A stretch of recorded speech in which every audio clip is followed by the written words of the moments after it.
जी, तो अस्सलाम वालेकुम व्यूवर्स, कैसे हैं आप सब लोग? उम्मीद है आप सब लोग खैरियत से होंगे।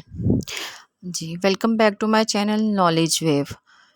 आज हम फिर एक बड़ी ज़बरदस्त सी वीडियो आपके लिए लेके आए हैं और एक काफ़ी कॉमन भी कह सकते हैं इसको और एक पेनफुल सा इशू कह सकते हैं, बच्चों के लिए हो, बड़ों के लिए हो। तो जब वो हो तो उसकी वजह से हमें काफ़ी सफ़र करना पड़ता है, प्रॉब्लम्स होती हैं, हम अपनी डाइट प्रॉपर से नहीं ले सकते, हम काम नहीं कर सकते, चिड़चिड़ापन आ जाता है बच्चों में, बड़ों में, कई रीज़न्स आ जाती हैं, स्टमक इश्यूज़ हो जाते हैं, पेट में दर्द होता है। तो वो एक मेन बीमारी है जिसकी वजह से ना ये सारा कुछ होता है। तो वो है कॉन्स्टिपेशन। कॉन्स्टिपेशन कहते हैं कब्ज़ को। कब्ज़ एक ऐसी चीज़ है जो कि सारी बीमारियों की जड़ है। इसको उम्मुल अमराज़ कहा जाता है। क्योंकि जब कब्ज़ हो जाए तो इसकी वजह से आपको बहुत ज़्यादा इश्यूज़ होते हैं। आपकी हर चीज़ डिस्टर्ब हो जाती है बॉडी में। और आप वैसे भी चिड़चिड़ापन भी आ जाता है क्योंकि ज़ाहिर सी बात है जब आप सही से उसको डिस्चार्ज नहीं कर सकेंगे तो उसकी वजह से आप इनटेक दोबारा सही नहीं होगी, आप कुछ खाना-पीना प्रॉपर होता है, बैठने में और काम करने में बच्चों में ख़ासकर बहुत ज़्यादा चिड़चिड़ापन आ जाता है। तो ऐसे इश्यूज़ को निपटने के लिए हमने ना कुछ रेमेडीज़ देखी हैं। बेसिकली कब्ज़ होती क्यों है? कब्ज़ इसलिए होती है कि जो हमारे स्टमक में बाउल मूवमेंट्स है ना, बाउल मूवमेंट्स अब आप ऐसे कह सकते हैं जैसे अब हमारे पास आम रूटीन में बाउल्स होते हैं, हम उसमें खाना-पीना डालते हैं, कुछ और चीज़ रख ली, तो हम उसको कैरी करने के लिए चीज़ को यूज़ करते हैं ना बाउल्स को। तो इसी तरह हमारे स्टमक में भी एक बाउल होता है, तो उस बाउल में मतलब हमारा खाना स्टोर होता रहता है।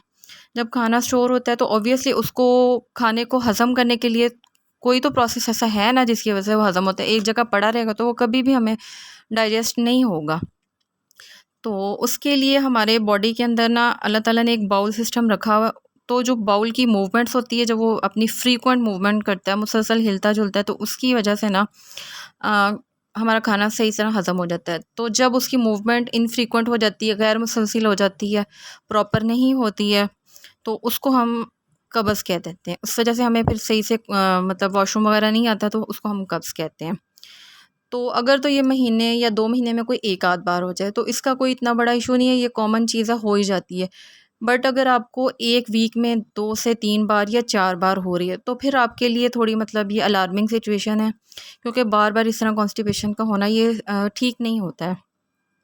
तो इसकी काफ़ी ज़्यादा रीज़न्स हो सकती हैं, कई कॉजेज़ हो सकते हैं। इनमें से मोस्ट इम्पॉर्टेंट जो रीज़न है तो वो ये है कि हम लोग जब जो हाइड्रेशन है हमारी, ठीक है, जैसे हम पानी पीते हैं उसको हम लोग इतना पानी नहीं पीते, थोड़ा पानी पीते हैं। कम पानी पीने की वजह से हमें ये हो सकती है कि क्योंकि जिस तरह हम ज़्यादा पानी पिएंगे हमारी लिक्विड की इनटेक ज़्यादा होगी, तो हमारा स्टमक सॉफ्ट रहेगा, लुब्रिकेट रहेगा, इसकी वजह से फिर हमें कॉन्स्टिपेशन नहीं होगी। तो इसलिए हमें पानी ज़्यादा से ज़्यादा पीना चाहिए, ठीक है। और Insufficient with fibre in diet, यानी कि जो हम डाइट ले रहे हैं उसके अंदर फाइबर की मिकदार बहुत कम है, उसकी वजह से आपको कॉन्स्टिपेशन हो सकती है। जैसे कि फ़ाइबर आजकल कॉमन है जंक फूड, इन चीज़ों की वजह से भी हमें कॉन्स्टिपेशन होती है क्योंकि ये मैदा और इस किस्म की ये आइटम्स इसमें जो ऐड होते हैं, क्योंकि इसमें फ़ाइबर तो होता नहीं है, तो इस वजह से हमें इसकी वजह से भी कॉन्स्टिपेशन हो जाती है। तो हमें ज़्यादा फ़ाइबर वाली डाइट नहीं यूज़ करें, वो एक मेन रीज़न हो सकती है। उसके और कई साइंस हो सकते हैं, मतलब कि आपको पता चल जाए कि आपको कोई ज़्यादा सीरियस इशू है, अल्लाह ना करे।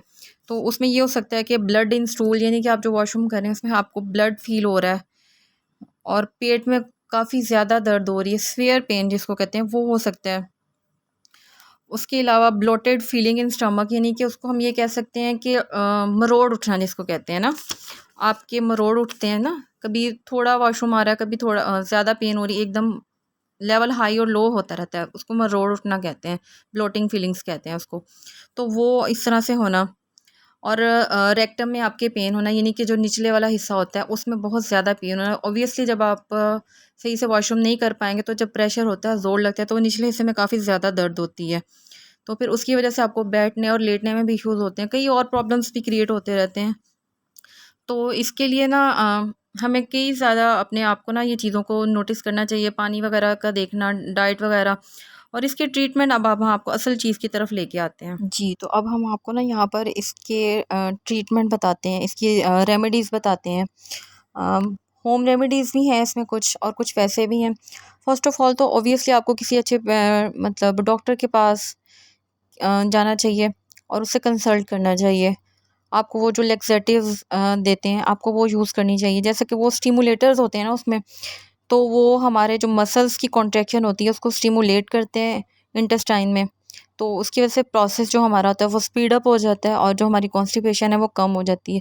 ये तो एक मेडिकल चीज़ आ जाती है ना, क्योंकि ये भी इम्पॉर्टेंट होती है। होम रेमेडीज़ भी हैं ही हैं, तो उसके साथ हमें मेडिकेशन भी करनी होती है। तो फर्स्ट ऑफ़ ऑल तो आपने ये चीज़ करनी है, किसी अच्छे डॉक्टर को चेक करवाना है और आपको जो मेडिसिन प्रेफर कर रहे हैं आपने वो यूज़ करनी है। फिर उसके बाद आपने ये देखना है कि अब हम घर में ऐसी कौन कौन सी रेमेडीज़ है जिसको यूज़ करके हम अपनी कॉन्स्टिपेशन को दूर कर सकते हैं। सबसे पहले फिर वही चीज़ जो पहले भी मैंने आपको बताई है कि इतना ज़्यादा पानी पिएं, drink adequate water, enough water, कि आपका स्टमक उससे काफ़ी हाइड्रेट रहे, लुब्रिकेट रहे, ताकि आपको स्टूल पास करने में काफ़ी आसानी हो। ठीक है, उसके अलावा ये बड़ों के लिए है, आप जो एप्पल साइडर विनीगर होता है, पियर जूस होता है, एप्पल एंड पियर जूस, आप वो जूस पिएं, क्योंकि जो एप्पल जूस होता है ना उसमें काफ़ी ज़्यादा फाइबर होता है, थिक होता है, थोड़ा ना हैवी होता है, और इसी तरह पियर जूस होता है जिसको हम आड़ू कहते हैं, तो वो भी काफ़ी इस चीज़ के लिए ना बेहतर होता है। तो ये मतलब इसका नुकसान भी कोई नहीं है, ये फ्रूट्स हैं, हम लोग वैसे भी खाते ही हैं, तो अगर हम इनको थोड़ा लिक्विड फॉर्म कर लें, इसका जूस बना के पी लें, टेस्ट का टेस्ट रहेगा और हमारे लिए बेनिफिशियल रहेगा, तो इससे हमारी कॉन्स्टिपेशन काफ़ी हद तक दूर हो सकती है। उसके बाद आपने ये देखना है कि आपने ना प्रॉपर कोई एक्सरसाइज करनी है, एटलीस्ट, और कुछ नहीं, आपके पास ज़्यादा टाइम नहीं है, 10 मिनट्स की कर लें, 20 मिनट्स की कर लें, 30 मिनट्स की, जितना आप इजीली कर सकते हैं, क्योंकि जो एक्सरसाइज है ना वो काफ़ी बेटर होती है। बड़ों के लिए तो चलो टाइम आजकल नहीं है इतना, छोटे बच्चों में भी क्योंकि कॉन्स्टिपेशन का इशू काफ़ी ज़्यादा है, तो जिस तरह अब छोटे बेबीज़ हैं आजकल फार्मूला मिल्क पी रहे हैं, मोस्टली यही देखा जा रहा है। तो उसमें आपको ये होता है कि कभी पानी ज़्यादा डल गया दूध बनाते हुए, कभी फीडर प्रॉपरली वॉश नहीं है, पानी की लेवल कम ज़्यादा होने की वजह से बच्चों को कॉन्स्टिपेशन हो जाती है, क्योंकि पाउडर मिल्क होता है, तो वो लेवल आगे पीछे होता रहता है, इसकी वजह से बच्चों को हो जाती है। तो बच्चों के लिए तो काफ़ी ज़्यादा एक्सरसाइजेज़ हैं, तो उनके मसाज भी हैं जिनकी वजह से मतलब काफ़ी आसानी रहती है। तो इसके बारे में हम आपको इंशाल्लाह अपनी अगली वीडियो में बताएंगे कि बच्चों के लिए गैस मसाज और प्रेशर पॉइंट्स बच्चों के, और बड़ों के भी वो काफ़ी बड़ों के लिए भी काफ़ी हेल्पफुल होते हैं। तो अब हम आगे चलते हैं कि बच्चों को हम ना डाइटरी फाइबर्स जो होते हैं, जैसे फ्रूट्स आ गए आजकल, जो भी सीजनल फ्रूट्स अवेलेबल है, आप बच्चों को देखें, जो बच्चे को पसंद है आप वो दे सकते हैं, बड़ों को जो पसंद है वो खा सकते हैं। वेजिटेबल्स हैं, बड़े वेजिटेबल्स, सैलड्स खाएं, तो इन चीज़ों में काफ़ी ज़्यादा फाइबर होता है, तो जो आपके स्टमक के लिए भी हेल्दी होता है और आपकी बॉडी के लिए वैसे भी हेल्दी होता है। इससे आपको फ़ैट का इशू भी नहीं होता, वो भी सही हो जाता है। ठीक है, अगर आपने वेट लूज़ करना है तो भी आप यही चीज़ें यूज़ कर रहे होते हैं, तो इससे आपका ये है कि आप लाइट फ़ील करते हैं, हैवी नहीं कुछ होता इसमें।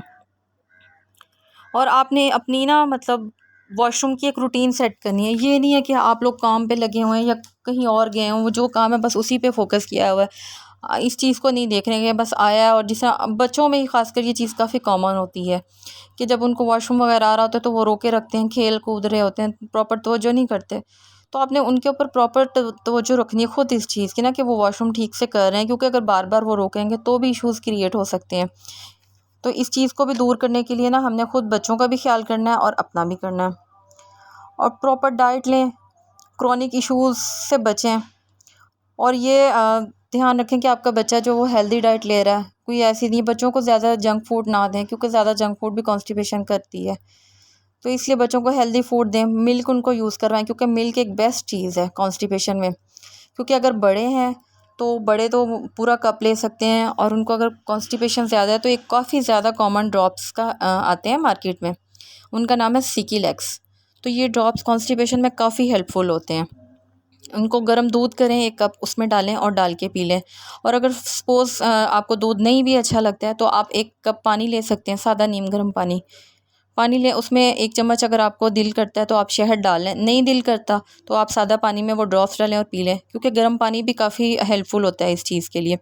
तो ये 4-5 चीज़ें हैं। अब आप अपनी डाइट बेहतर करें, डाइटरी फाइबर्स यूज़ करें, फ्रूट्स यूज़ करें, वेजिटेबल्स यूज़ करें, मिल्क इंटेक ज़्यादा करें, वाटर इंटेक ज़्यादा करें, और हो सकता है तो थोड़ी प्रॉपर एक्सरसाइज कर लें, और फास्ट फूड से अपने आप को बचाएं, जितना हो सके उस चीज़ को कम इस्तेमाल करें।